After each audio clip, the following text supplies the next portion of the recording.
So kung napapansin nyo, itong mga picture ng mga baboy, mga organic lahat yan, galing sa Thailand.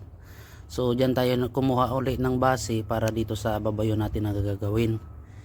Ngayon, dito sa video na to, ito yung housing ko na pinagawa doon sa bukid. Itong mga pag na yan, yan yung Mount Matutom. Ngayon, itong gilid ng pinagawa ko na housing, gagawa pa tayo ng panibagong mga housing dyan para dito sa mga baboyan natin.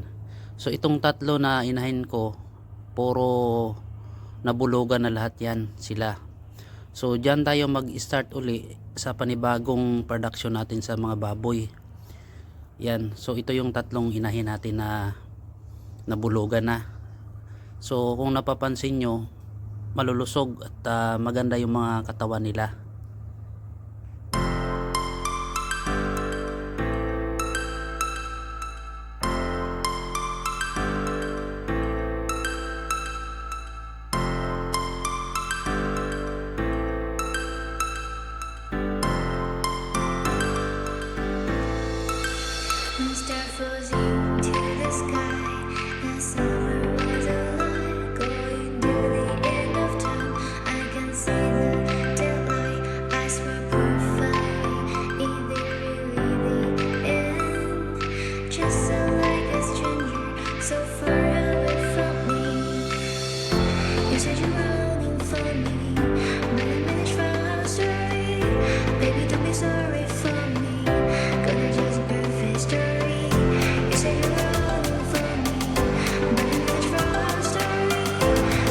Kahit ako dito sa Lebanon, parang bundok na rin yung tinitirhan namin dito.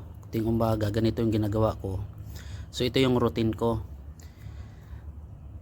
Yan, 'di ba? Parang sa bundok din. Ngayon, ito yung Mount Matutom. Diyan mismo sa tapat niyan, yung area ko na pinapagawa. Yan, itong video na to. 'Di ba? Yan. So napakalapit lang kami dyan sa bulkan, sa Mount Matutom. So itong may tarpaulin na yan, dyan yung area ko sa baba. Ngayon, ito yung main road na ngayon is develop na yan. Sibintado na lahat yan. Yung area na yan. Diba, napakaganda. At nasa highway mismo yan ang area ko na pinagawa. O, kita nyo. Kasi itong video na to, umaga pa to eh. So, pasikat pa lang ata yung araw nito nung binidyo ng kapatid ko. So yung main road papunta yan doon sa Mount Matutom.